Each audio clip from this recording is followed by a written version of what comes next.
If you're tired, no matter how much you sleep, there's probably a scientific reason, and it's usually not just your age. As a physician focused on lifestyle and evidence-based care, I see many people struggle with fatigue despite getting enough sleep. If you don't know me, I'm Dr. Hannah, and I'm a practicing physician in Texas, and my goal is to help people learn about maintaining their health. So let's dive in here. Research shows that sleep problems often start with what happens during the day, not just at night. Here are 5 hidden science-backed causes of poor sleep and what you can do about them. Number 1 is circadian rhythm disruption, which is your body's internal clock or circadian rhythm, which regulates sleep hormones, metabolism, and immune function.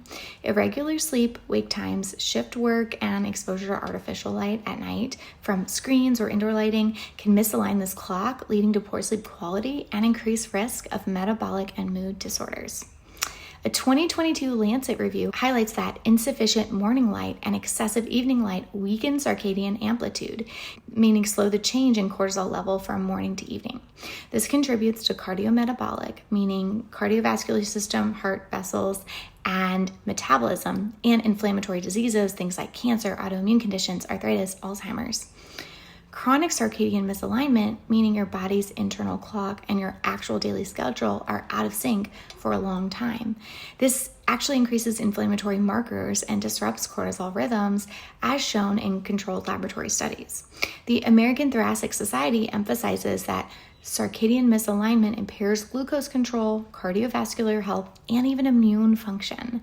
So a practical fix for this is to keep a consistent sleep-wake schedule and get bright light exposure in the first hour of waking and limiting screen and artificial light exposure 2 to 3 hours before bed. Number 2, cortisol timing problems. Cortisol, the body's main stress hormone, follows a daily rhythm.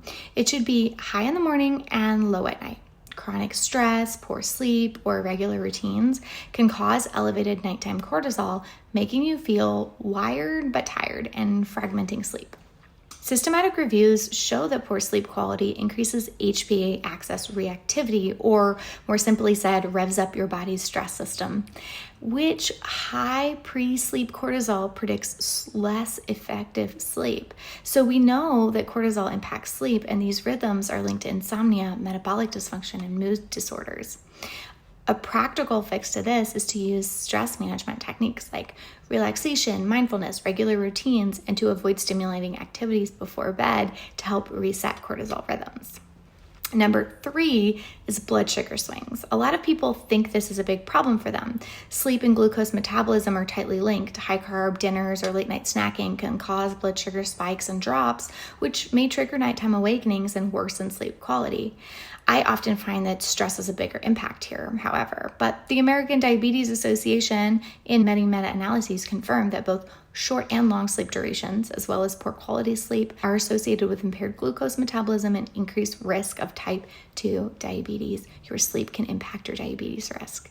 So sleep extension, meaning getting more sleep, and behavioral interventions can improve insulin sensitivity and reduce energy intake in short sleepers, meaning that this can help overall. Practical fix: favor low glycemic meals, reduce high carb snacking right before bed, aim for about 7.5 to 9 hours per night.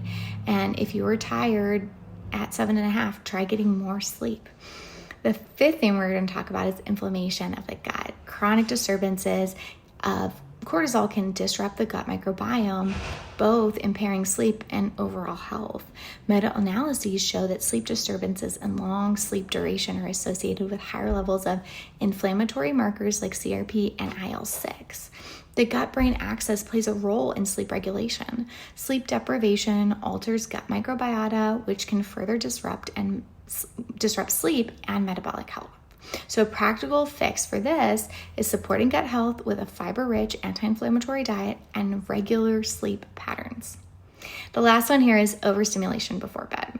Cognitive hyperarousal caused by screens, news, emails, or stressful thinking keeps the brain alert and delays sleep onset.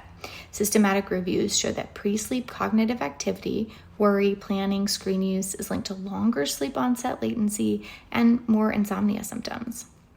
Behavioral interventions, including cognitive behavioral therapy for insomnia, known as CBTI, or relaxation and screen restriction, are effective at improving sleep quality.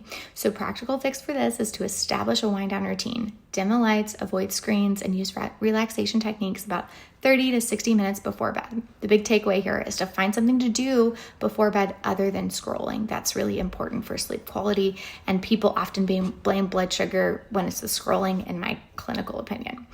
When we are able to address just one or two of these causes that we talked about today, a lot of people see improvements in their sleep and energy. If you found something here helpful, please like and subscribe and leave a comment to tell us what you think the biggest factor is impacting you.